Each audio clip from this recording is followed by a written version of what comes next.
So it was one heck of a ride, but I gotta say, holy cow, I finally finished Devilman Crybaby. I watched 9 episodes in one sitting, and then I just kind of like took a day or two to watch the final episode. It was insane, and I'm going to be as spoiler-free as possible with this one because with my first Devilman Crybaby video, a lot of people got into the series that way. I'm imagining seeing this video, even more people will get into the series. So I'll be very vague with certain aspects, and I won't discuss certain aspects. Now, as a whole, a lot of my initial opinions about the series stand. Animation, the art, we'll start with that.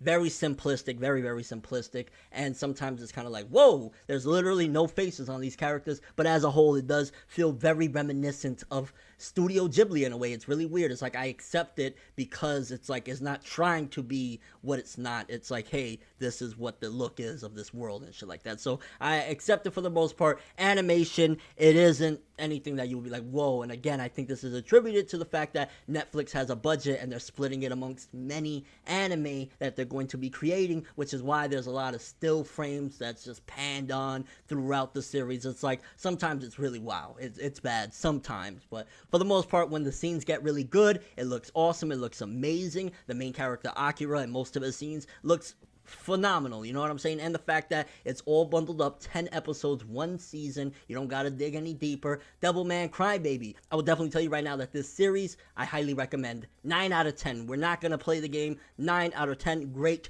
Honestly, there's very few aesthetics about it that bring it down. Also, some stuff, and I don't necessarily attribute against it, but I will say that because Devilman Crybaby or the Devilman series was created in manga form so long ago, and I believe it was the 70s, if I'm not mistaken, you know, it was created a long time ago, so a lot of these ideas and, you know, kind of philosophies and just everything about it has been done before. So it's kind of like seeing the originator of a lot of ideas and a lot of series such as Parasite, Tokyo Ghoul, just so many different series this series really embodies, and that's because again it's kind of the father of it. Berserk, many different series, small aspects such as character designs in series like Fairy Tail, it really heavily inspired things, including a certain portion of the ending of Naruto, which I really won't get into because again I'm trying to be very spoiler free, but what I'm saying is that it embodies everything that you've probably seen in very good stuff. And that's the thing about it, is that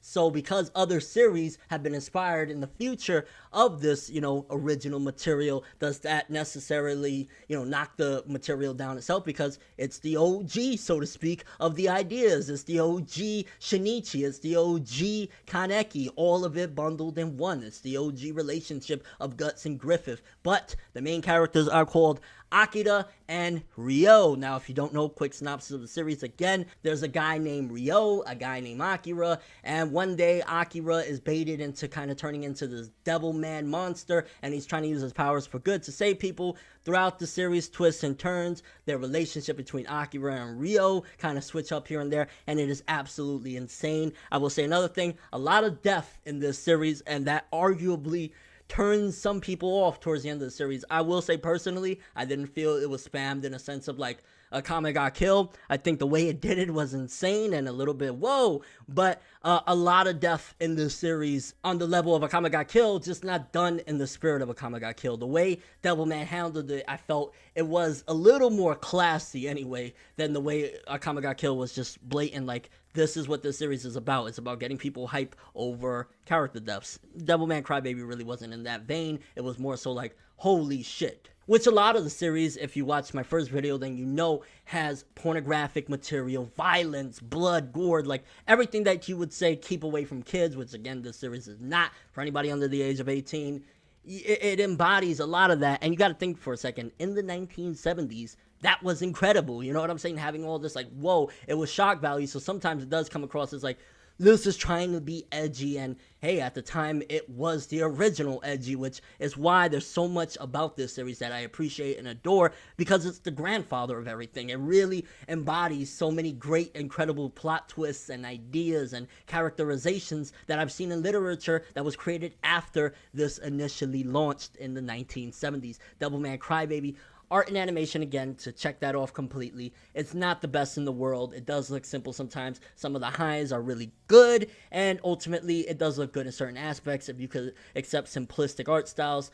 it'll be for you in that regard when you come to art and animation. As far as the story goes, it's okay. The story isn't the deepest, and I mean, to a certain degree, you could argue that it is somewhat complex, but it's kind of something, again, because we've seen so many times the story or similar aspects of the story to people that were once friends, and they go through crazy trials and tribulations, and one of them is good and one of them is bad and shit like that. We've seen it time and time again, but for it being one of its first of its kind, you gotta kind of give it praise for that. Like, yo, you invent this shit that I love time and time again, or you inspired, or you pioneered it, whatever. It was insane to see all of that. So, as far as story goes, yeah, not the most deep in the world or whatever, but I think it serves its purpose. And again, it pushes forward a lot of aspects of these themes that it's trying to express with certain characters. Of course, going into, for starters, with Ryo, it's kind of like, again, Satan and God in a similar situation. So it's kind of trying to tell it in its own way. Likewise with Ryo, he's kind of trying to save in a way, but at the same time, he's just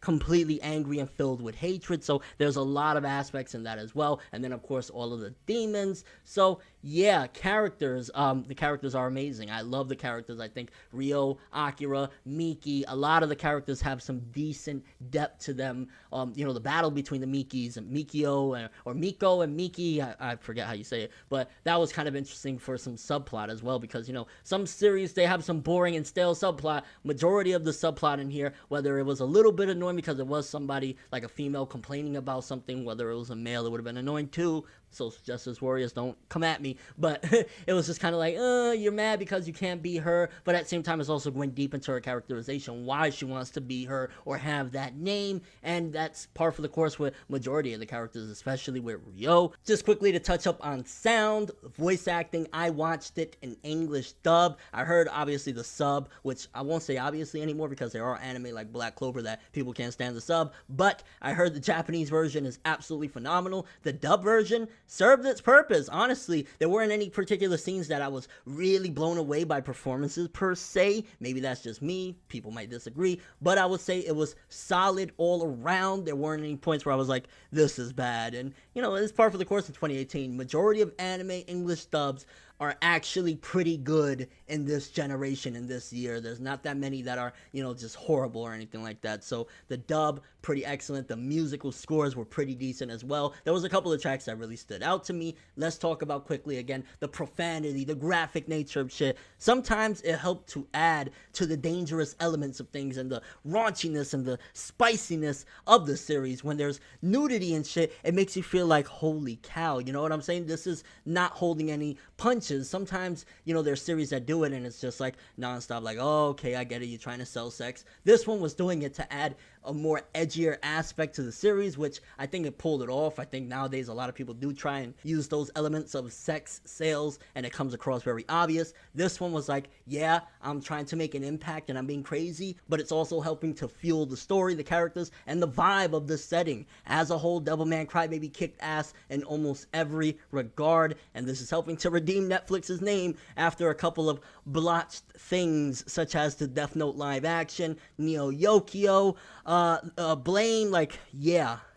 To talk about the ending without talking about the ending, in a sense, without spoiling it, I think it was insane the way it was done, especially that in modern days, they can't do certain aspects of what was done in Devilman Crybaby. Some people hate the ending of Devilman Crybaby. I think it blew my mind. I think it was amazing. I'm so glad that this is something that was done in the 70s and revitalized for 2018, because it's like, this is golden material that was kept hidden away. A lot of people didn't know about the original 2 anime that were released. Devilman Crybaby, absolutely insane. I highly recommend it. 9 out of 10.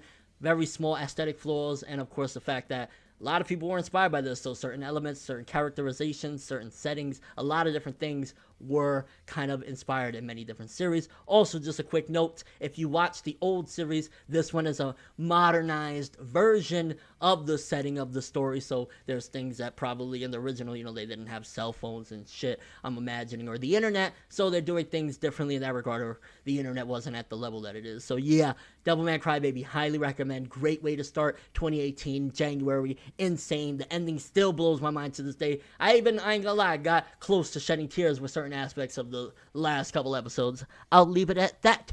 But that's all I have for this one. Thanks for watching. Hope you enjoyed. If you liked anything I had to say or enjoyed the video, drop me a like. I'd greatly appreciate it. And if you want more from me, make sure to subscribe. Follow me on Twitter, Instagram, and stalk my Facebook to get more when the video ends. I'm ForneverWorld, and as always, people, have an awesome day. And remember the golden rule: anime and manga for life, boy. Bow. Have an awesome day.